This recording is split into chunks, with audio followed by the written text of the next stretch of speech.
Alpha 1, November, India, Papa. November, India, Papa, roger. And what's the name there? November, India, Papa, roger. And what's the name there? Here is Mark, Mike Alpha Romeo Kilo. I'm down here in Atlanta, Georgia, sir. How are you today? Roger, Mark. Okay, why don't you, if you would, give me about 10 seconds and tell me about your antenna system, and let me look around and see if I can find a better path for us, Roger. And let me look around and see if I can find a better path for us, Roger. All right. To do that, we're running a Nelson infed 80 through about 80 and a half feet up in the Georgia Pines. Grounded into the shack here, where I'm running a 1979 Kenwood TS-820S with the MC50 microphone, about 700 watts through an SB200. So we're a little vintage today, sir. Yes, sir. I'm running that SB220 myself. I just love it. It's so, well, I don't want to say it because I jinx it, but it's been around for a while. 10 years from our running on this frequency, Roger. 10 years from our running on this frequency, Roger.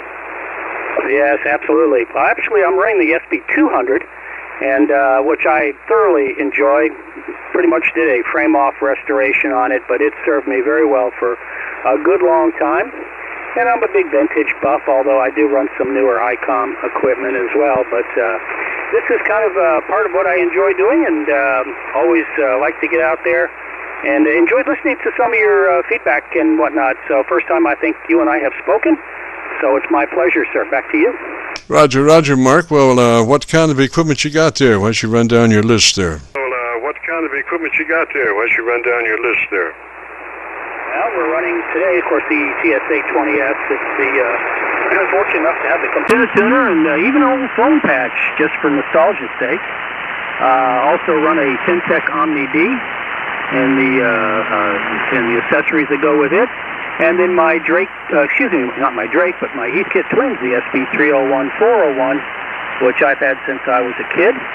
And the latest rig that I have is an ICOM 756 Pro that runs into an ATS and a new Mercury 3S amplifier, which I rarely run, but I am net control for the Moonlighters net on occasion, so I like to get a little extra power out on 40 meters at night.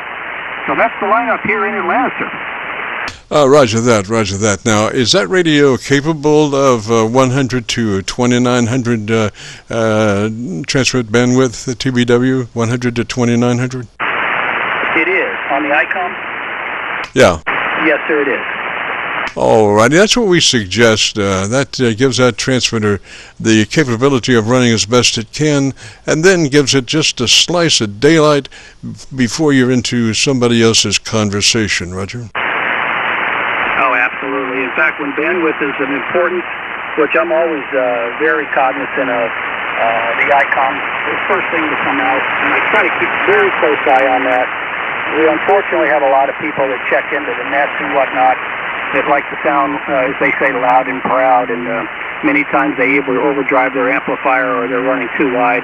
We try to get them to back off the compression and things of that nature, so I should refer them to you more often. Well, trying to always be, shall we say, graceful about setups, we usually suggest on the compression processor only a 3. That's that's it. 6 and a 3 are about the same as far as actually working on the word, but a 6 gives you suck up between the words, which nobody wants. So we just say, run a 3 on that compressor processor, 3 out of 10, 30 out of 100, and then into the ALC setup, which we suggest approaching with microphone in hand, a microphone level gain control in hand, and as you say the magic word audio, adjust the mic gain control until your ALC meter is running 7 or 2/3, and that you become a human test generator that way, and it's a real easy way to set level. Roger? Yeah, you said it very well. That's so true. Rarely do I run compression on my vintage radios. Occasionally, if I'm doing a little DX work, I might. But as far as the ICOM is concerned, you pretty much hit it right on. I get my best reports at about 3 to 3.5, and really seem to have no need to go any further. It's paired up to a Heil ICM mic, which Bob Heil was so gracious to tailor that microphone to the older ICOM, which seems to have some challenges getting input into the transmitter part, and it does a great job, whereas a lot of people have to compensate by increasing their mic gain, which I don't like to do. I'd rather have it naturally on the front end than to process it on the back end, if that makes any sense. Oh yeah, that's the best way. The least artificialness you can get, the better off you are. And like I say, his microphones speak for themselves, Roger. They certainly do, Jim. Well, thank you very much for the conversation. Good to hear you here. I wrote you down in the logbook, and we'll keep an eye and listen in a little bit. Garner some information from someone who spends a lot of time doing it. So thanks, Jim. You have a great day, sir. KC9VKV, WA1NIP in Atlanta. Have a good one, Jim. Roger, Mark 73, sir. And if you want to hear your audio, if you go to YouTube, do the call letter search for KC9VKV, followed by the word logbook. We'll take you to this recording. It'll be cut number 1 in a series of 3400, and I'll have it uploaded to YouTube by noon tomorrow, Roger.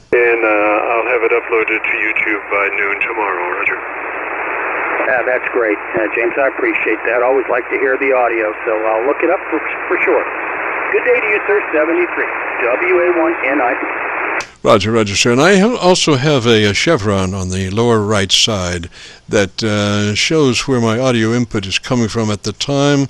And so I've used my Hocus Pocus SDR, which is my Kentucky SDR receiver, and I've also used my local receiver, and you can probably hear the quality difference between the two. Obviously the 7300 is going to sound better, but it is more accurate as far as what you're actually doing. 73 Mark, we'll catch you later. You have a great afternoon, beautiful weekend, and if you get a chance, check back with us next Friday. We'd love to have you. This is the Friday afternoon Qso-Vlog net. If you have a radio you want to check out, give me a shout.